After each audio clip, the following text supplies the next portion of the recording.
Good morning. I'm Jen Amos at Weiss Research. I'm Andy Myers, and this is your morning market update for Friday, July 22nd. Stocks on Wall Street are backing off some earlier gains, following a disappointing earnings report from one of the world's biggest industrial firms. Caterpillar reported a 44% increase in second quarter net income, and total revenue rose 37%. The heavy machinery maker also raised its guidance for the full year and said demand is improving around the world. But that doesn't seem to be enough for investors. They're sending Caterpillar shares down 6% in early trading. Those results are outweighing a relatively strong earnings report from General Electric. Its top line and bottom line numbers both beat estimates, despite a dip in revenue. Shares of GE are gaining about 1% on the news. Two other members of the Dow Industrials are out with results this morning. McDonald's topped expectations with its second quarter profit and sales numbers. Operating earnings at the fast food chain rose only 6% in the U.S., but the Asia, Middle East, Africa region picked up the slack, jumping 34%. McDonald's also said comparable sales should rise by 4 to 5% this month. Right now, the stock is rising 3%. But Verizon Communications is losing ground in early trading. The telecom giant swung to a profit in the latest quarter, topping estimates. The loss in the year-earlier period reflected the impact of a voluntary severance program that cut nearly 12,000 employees.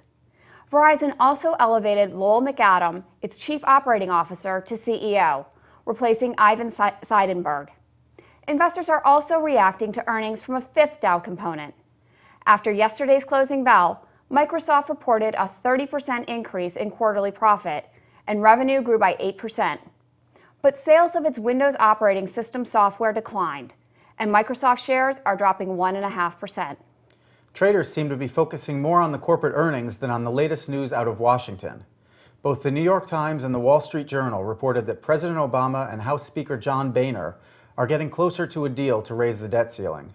The Journal said the package under discussion would include $3 trillion in spending cuts over 10 years and a tax overhaul by the end of next year. The change in the tax code reportedly would raise roughly $1 trillion in additional revenue. However, both sides have denied the stories. As investors grow more optimistic about a deal on the debt ceiling, the dollar is rising against other major currencies. The euro is losing ground despite an agreement on a new bailout for Greece. Eurozone leaders approved 159 billion euros, or about $230 billion in aid for the struggling nation. They also adjusted the Euro Bailout Fund, allowing it to buy debt across nations, aid troubled banks, and offer credit lines to repel speculators. The move is designed to stop the spread of the debt crisis to other nations, especially Italy and Spain. And it seems to be having the desired effect on the bond markets, pushing yields on peripheral Eurozone government debt sharply lower. Interest rates on U.S. Treasury bills are also dropping this morning, with the 10-year yield moving back below 3%. Meanwhile, oil prices are dipping below $99 a barrel, but gold is jumping back above $1,600 an ounce. That's the latest from Weiss Research. Have a great trading day and a fabulous weekend.